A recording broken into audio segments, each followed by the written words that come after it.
Good morning students. आज हम लोग हिंदी लैंग्वेज का रिवीजन करने जा रहे हैं।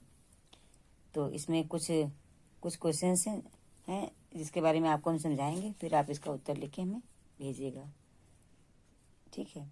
अब जैसे देखिए, इसमें पहला प्रश्न है बच्चों, कारक किससे कहते हैं और इसके कितने भेद होते हैं। तो कारक हमने आप लोगों को बताया था जब कारक का पाठ पढ़ाया था, तो कि कारक जो होता है वो वाक्य में जो में आए हुए संज्ञा और सर्वनाम के जिस रूप से उसका संबंध क्रिया के साथ जाना जाए उसे हम कारक कहते हैं, है ना। मतलब ऐसे शब्द जो होते हैं कारक कि जब वाक्य में वो आते हैं तो संज्ञा और सर्वनाम के जिस रूप से उसका संबंध क्रिया के साथ जाना जाता है उसे हम कारक कहते हैं, ठीक है। जैसे एक इसका उदाहरण आपको हम बताते हैं कि बहेलिये ने कबूतरों का शिकार किया। तो किसने किया? बहेलिये ने, ठीक है। तो बहेलिये ने, तो यहाँ पर बहेलिये आपका कर्ता हो गया। तो कर्ता ने, कर्ता की अभी हमने आपको विभक्तियों में जब बताया था कि इसकी विभक्तियों में कर्ता, कर्म, करण कारक, संप्रदान कारक, अपादान कारक, संबंध कारण, अधिकरण कारक और संबोधन कारक, ये इसके भेद होते हैं। तो पहला आपका कर्ता कि बहेलिये ने, तो इसमें जो कारक के चिन्ह होते हैं वो लगाए जाते हैं, ठीक है। तो कारक की परिभाषा में आप बता सकते हैं कि वाक्य में आए संज्ञा या सर्वनाम के जिस रूप से उसका संबंध क्रिया के साथ जाना जाए उसे हम कारक कहते हैं। और इसके भेद कितने होते हैं? भेद आपको बताया थे 8 भेद होते हैं, ठीक है।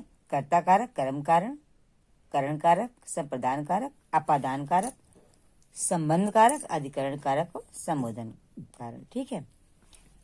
अब आपका दूसरा प्रश्न है कि सर्वनाम किसे कहते हैं। तो सर्वनाम भी आपको बच्चों बताया था कि सर्वनाम जो होते हैं वे शब्द होते हैं जो कि संज्ञा के स्थान पर प्रयोग किए जाते हैं, ठीक है। संज्ञा में होता है जब किसी व्यक्ति, वस्तु या स्थान का नाम होता है, तो वहां पर नाम का प्रयोग ना करके उसकी जगह जब हम, जैसे किसी का नाम है राम, तो उसकी जगह हम वह शब्द लगाएं, तो इस तरह से संज्ञा में नाम होता है किसी भी व्यक्ति, वस्तु या स्थान का, और सर्वनाम में उस नाम के स्थान पर सर्वनाम का प्रयोग होता है। मतलब नाम नहीं होता है और संज्ञा के स्थान पर प्रयोग किए जाने वाले जो शब्द होते हैं उन्हें हम सर्वनाम कहते हैं, ठीक है।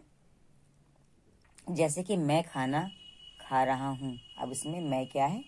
मैं अपने बारे में बता रहा है, तो मैं शब्द सर्वनाम हुआ, ठीक है। यहाँ किसी का नाम नहीं है। अब विशेषण किसे कहते हैं? आपका क्वेश्चन नंबर 3 है कि विशेषण किसे कहते हैं। तो विशेषण में हमने आपको बताया था कि विशेषण का अर्थ ही होता है कि विशेषता बताने वाले शब्द, ठीक है। विशेषता बताने वाले शब्द, तो ऐसे शब्द, अब विशेषता किसकी बताएंगे? चाहे संज्ञा की या फिर सर्वनाम की। तो जो शब्द संज्ञा या सर्वनाम की विशेषता बताते हैं वे हमारे विशेषण कहलाते हैं। अब देखिए, विशेषता में क्या हो सकता है?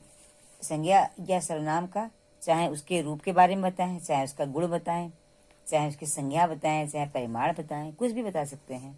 तो ये हमारे जो भी विशेषता बताएं, जो ऐसे शब्द जो संज्ञा या सर्वनाम की कोई भी विशेषता बताते हैं, वे शब्द हमारे विशेषण शब्द कहलाते हैं, ठीक है। अब हमारा है कि क्रिया विशेषण किसे कहते हैं। अब देखिए, अभी आपको बताया कि विशेषण किसे कहते हैं। अब विशेषण से संबंधित आपका क्रिया विशेषण। तो विशेषण का अर्थ होता है कि विशेषता बताने वाले शब्द, और जब उसके पहले क्रिया लगा तो मतलब क्रिया की विशेषता बताने वाले शब्द। तो वे शब्द जो क्रिया की विशेषता बताते हैं वे क्रिया विशेषण कहलाते हैं। तो क्रिया आपको बच्चों पता है कि चलना, घूमना, फिरना, खाना, कर्ता द्वारा किया गया हर काम क्रिया होता है, ठीक है। जैसे कि अब हम एक उदाहरण से आपको बताते हैं कि बात तेज चलता है। अब चलने की विशेषता तेज शब्द से बताई जा रही है, तो तेज हमारा क्रिया विशेषण शब्द हो गया। तो ये आपका क्रिया विशेषण हो गया। अब आपसे हम पूछें कि वाच्य किसे कहते हैं। तो वाच्य में आप क्या बताएंगे? तो वाच्य जो बच्चों होता है वो क्रिया का मूल आधार जो कर्ता होता है, कर्ता, कर्म और भाव होता है। जो क्रिया होती है यानी कि जो किसी भी वाक्य में जो काम हो रहा होता है, तो उसका मूल आधार होता है कर्ता या कर्म या भाव, ठीक है। तो क्रिया के जिस रूप से इसका पता लगे कि काम किसकी मूल आधार क्या है, करता है कि कर्म है कि भाव है, तो वो हमारा वाच्य कहलाता है। ठीक है, तो क्रिया, तो इसकी परिभाषा में आप बता सकते हैं कि क्रिया का मूल आधार कर्ता, कर्म और भाव है। तो क्रिया के जिस रूप से इसका पता चले वो हमारा वाच्य कहलाता है। अर्थात हमारी जो क्रिया है वो कर्म पर आधारित है कि कर्ता पर आधारित है कि भाव पर आधारित है, ये हमारा वाच्य होता है। और वाच्य के 3 भेद होते हैं, कृतवाच्य, कर्मवाच्य और भाववाच्य। ठीक है, अब हमारा है क्वेश्चन नंबर 6 की काल के कितने भेद होते हैं। काल का अर्थ होता है समय। ठीक है, काल का अर्थ होता है समय।